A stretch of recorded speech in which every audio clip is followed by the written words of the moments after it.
Hey, what's up, what's up, what's up, what's up? A gracious good morning to you good people. It's your girl KB. You know what I do. And you know why I do it. It is Wednesday, December 11th. It's 2:43 in the a.m. Um, as I was driving in this morning, I heard this song. Now, shared, I have a janky radio in my car, and, I miss uh, my satellite radio. I miss being able to just hop in the car and touching a button and you know, what's it, the Kirk Franklin's channel comes on. I'm talking about Sirius XM. I miss my satellite radio in my car. That being said, you know, I am grateful that I do have a gospel station, albeit it's not my taste or genre in gospel music. It's more of a Hillsong, country, yeah. But this one song came on this morning. The title of the song is "Then Christ Came."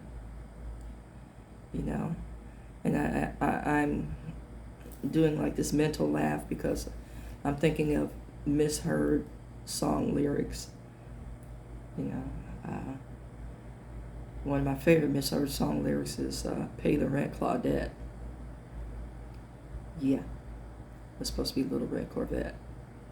But getting back to the song that I heard,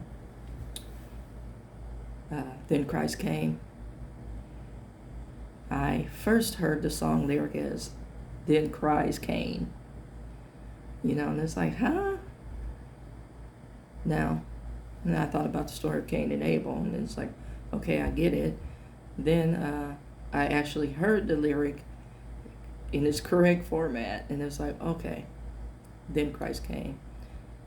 So the lyrics are like a soldier with no armor in the middle of a battle. I was broken. Yeah. Can you identify with that? It says, it was only getting darker in the valley of the shadows. I was hopeless. Now, broken and hopeless, man. I'm like, who's watching? Every so often, we revisit these places in our faith walk. And that's preparing us to go to the next level. But, it doesn't feel good when you're broken and hopeless. It really doesn't.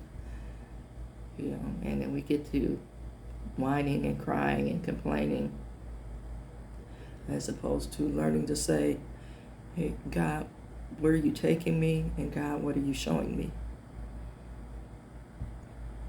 It's funny, I was sharing with a group of people yesterday, that we never get to that place, or we rarely get to that place.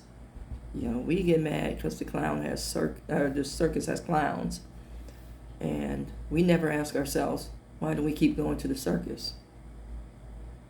We revisit things and just put different people in place. It's like a chess game. I move my pawns all over the board, and I'm running from protection to protection. Different pieces, different locations, same behaviors.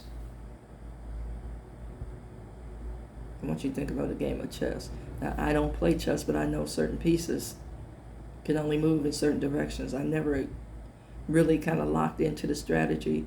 I'm sure I could, because I'm very strategic and surgical in certain things. But just never fascinated me to get that, intense about a game. I know I just offended a whole group of people. Now, why aren't we that intentional about our faith walk? Why aren't we that strategic and, I want to say, battle driven when it comes to spiritual warfare? Why aren't we that strategic and prepared for battle and calling out the actions of the enemy? A faith walk didn't mean you were going to be popular. Faith walk doesn't mean you get to placate people, just to keep the peace. You know, those kind of behaviors go hand in hand with manipulation, doing certain things just to keep the peace. And, you know, when we do that, we develop a disingenuous connection. You know, I think we have this misconception and misperception about what it means to be a Christian. You know, most of us continue to sin intentionally, abusing the grace that has been provided to us and for us. You know, and when we engage in those behaviors, we're saying the blood of Christ wasn't enough. We're crucifying Christ all over again. And there's only one crucifixion. And see, we're quick in when we get exposed in our sin, in our actions that are detrimental to our well-being and the well-being of others. Some people don't like to hear the word sin because it brings up stuff for them. So take that definition and run with it. But when we get exposed in our stuff, then we project. And we engage in crucifying others. We're quick to do that as well. Amen. And, you know, I say I have a soundtrack for my life. And I'm thinking of a Jimmy Buffett song.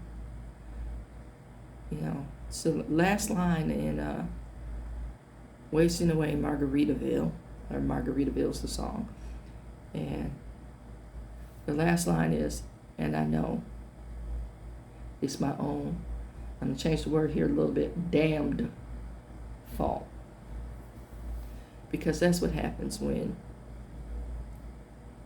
we continue to engage in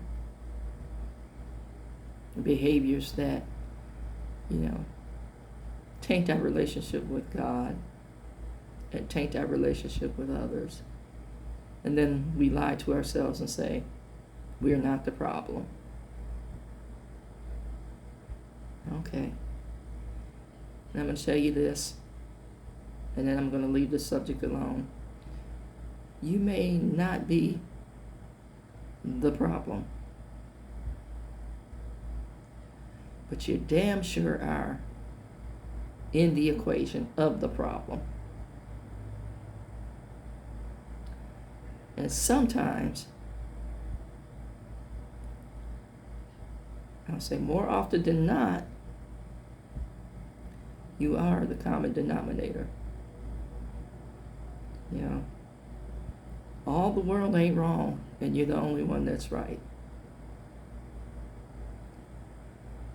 Wrapping this up with a neat bow, what's your motivation for change?